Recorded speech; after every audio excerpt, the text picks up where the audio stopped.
Honestly, it blows my mind because I don't know how it's possible that you don't get this option on a $700 phone in 2026. Hi guys, Irina here. Today we're talking about the Infinix Note 60 Ultra and let's dive right in. This finish is called Monster Red and I must say the design of this phone looks really nice.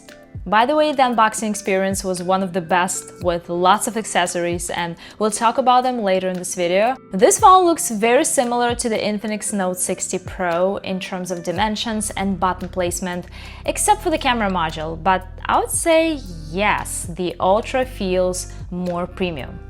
When it comes to the display, it's sharp, it's bright. By the way, by default, the screen resolution is set to HD, so don't forget to switch to Ultra HD for the best experience. It has a peak brightness of 4500 nits, which you'll only be able to experience in direct sunlight. Also, keep in mind that in the accessibility settings, there is an outdoor booster that makes the display even brighter. Indoors, this display is also pretty good. You can enable high brightness mode to make it slightly brighter if you want. You can tweak the screen colors. The default settings always seem too cold to me on the Infinix phones, so I always set it to warmer tones. We get pretty much the same display on the Ultra as on the Note 60 Pro. There is just a couple of extra display settings for the Ultra. You can switch to low resolution if you need to save battery, and there is also this mini mode in which all the on-screen content will be scaled down like this. It says this way you can customize view layouts. Honestly, I can't see how it could be useful to me, but well, you get this feature on the Ultra. Other than that, these phones are the same in terms of brightness, sharpness, and refresh rate, and they both have the active matrix display. I already mentioned in my review of the Note 60 Pro that this mini display seemed like a gimmick to me in the beginning, but it actually turned out to be quite useful in some situations. I find it the most helpful when I set a timer. The thing is, when you flip your phone over, you limit distractions, especially if you need to focus during this time. Also, I like seeing notifications here. I find them less distracting and I think they're actually pretty cool. You can also set it up for music, Folax, which is an AI assistant, incoming calls, and even set different animations for your contacts and unknown numbers. You can also enable these two options where you can flip your phone or shake it to see some information on this display. For example, I set it up to show battery percentage and time. And finally, you can play some games here, which is a gimmick, but still fun. Moving on to the camera. We have a triple camera on this phone, including a main, an ultra-wide, and a periscope camera, which is designed for longer zoom. And looking at the photos I took, I can say the camera on the Ultra is slightly better when compared to the Note 60 Pro. The photos appear sharper, but just like on the Note 60 Pro, I would say the camera on the Ultra lacks consistency. Sometimes you get a shot where everything looks pink for some reason, or this shot where everything is just blown out. Also, I noticed that when you zoom in, some photos appear darker than you would expect. But don't get me wrong, I'm not saying the camera is bad on the Note 60 Ultra. As you can see, you can get really nice photos with this phone, but yeah, once again, consistency is something that could be improved here.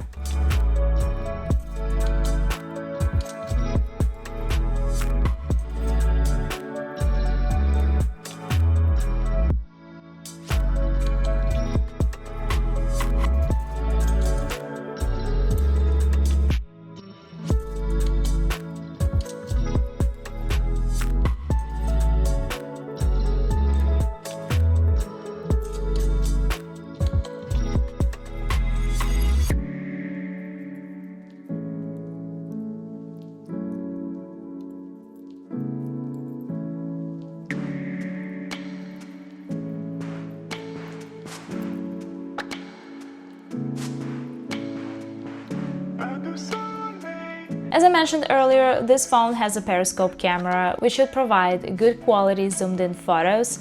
And yes, the photos look pretty sharp. You can zoom in up to 100 times and get something like this with the help of AI processing.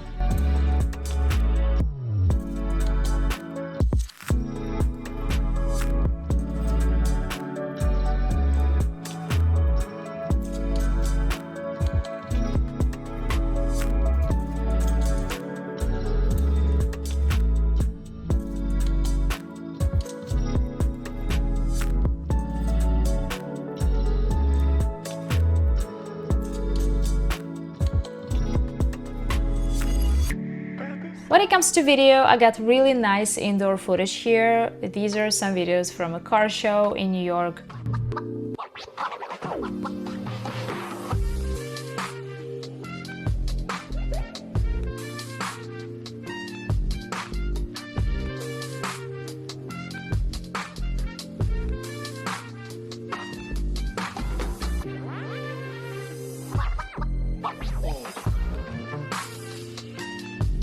I noticed that the outdoor footage looks worse, especially if there's a lot of harsh sunlight. There's just a lot of flare, and trust me, my camera lenses were clean. Dirty lenses drastically affect the video quality, especially when it comes to flares. If you get a lot of this in the video, always check if the lenses on your phone are clean. This video with cherry blossoms looks really nice, but at the same time, I got this video where everything looks purple.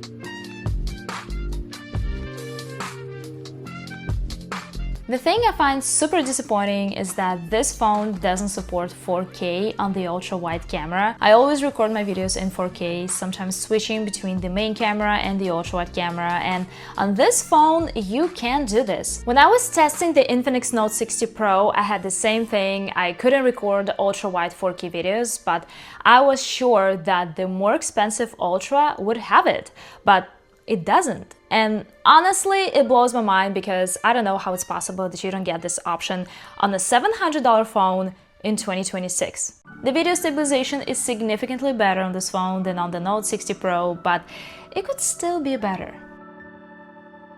Let's switch to the front camera. I like these selfies I got from this phone. They look quite sharp. The skin colors look good.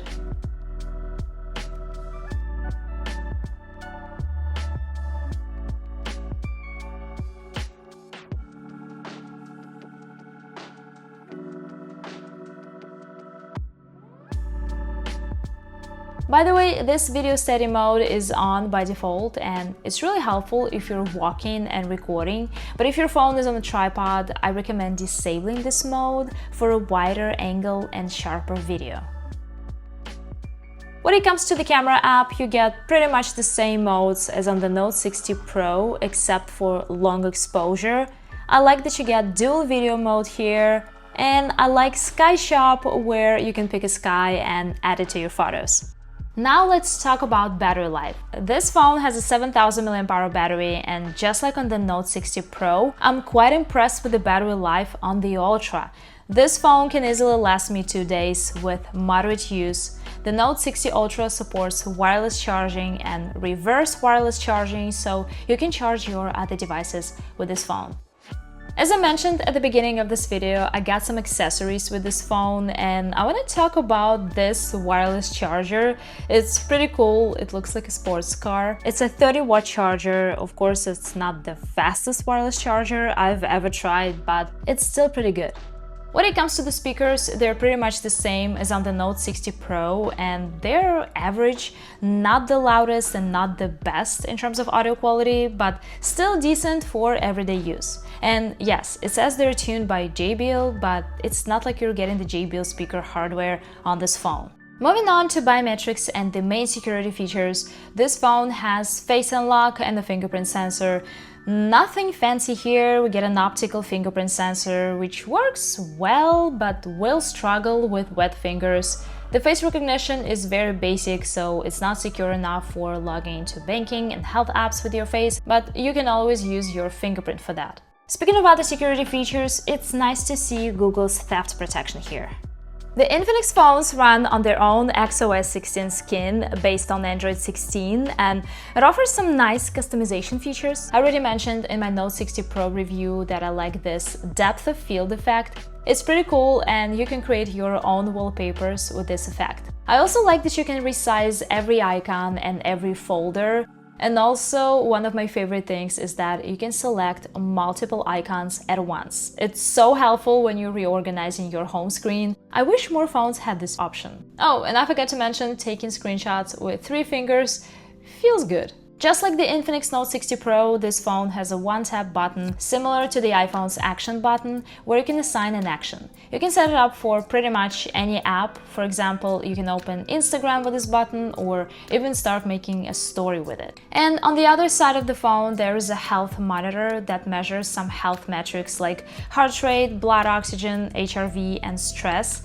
It's pretty amazing that you can do it directly on your phone without any wearables. I compared it with some of my go-to wearables, Apple Watch and the Luna Ring, and the readings were very close. So I guess this health monitor is pretty accurate. By the way, on this phone, it's very consistent. So far, I've never gotten a message that it failed to take a reading, unlike the Note 60 Pro, where I got those messages pretty often. But I'm pretty sure these phones have exactly the same health monitors, so maybe it was just faulty on the Note 60 Pro. Now let's talk about performance. This phone is powered by the MediaTek Dimensity 8400 Ultimate.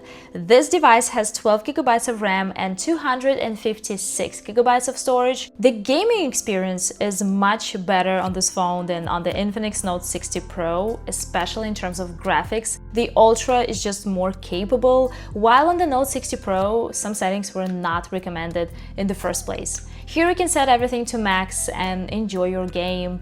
Everything feels smooth. When it comes to more demanding tasks like video editing, it's pretty good on this phone. The whole process feels fast and smooth. It can easily play back footage frame by frame. Some phones struggle with it. And when it comes to regular daily tasks like social media, browsing, and navigation, everything feels fast, no complaints. By the way, this phone has a satellite feature. It lets you reach emergency services even if you have zero signal or Wi-Fi. This feature is not something you will use every day, but it's definitely important to have. So, as I previously mentioned, the price for this phone is around $700, but the exact price will depend on the market.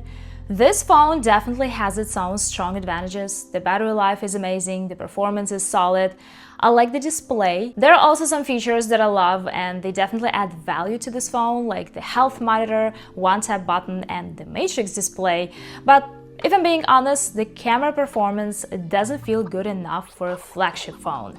Yes, it's slightly better than on the Note 60 Pro, but let's not forget that the Ultra is twice the price. So I expected better camera performance at this price. But still, this phone has a lot to offer. If you got the Note 60 Ultra, let me know how you like it so far. That's all for this video, guys. Thank you so much for watching. See you in the next video.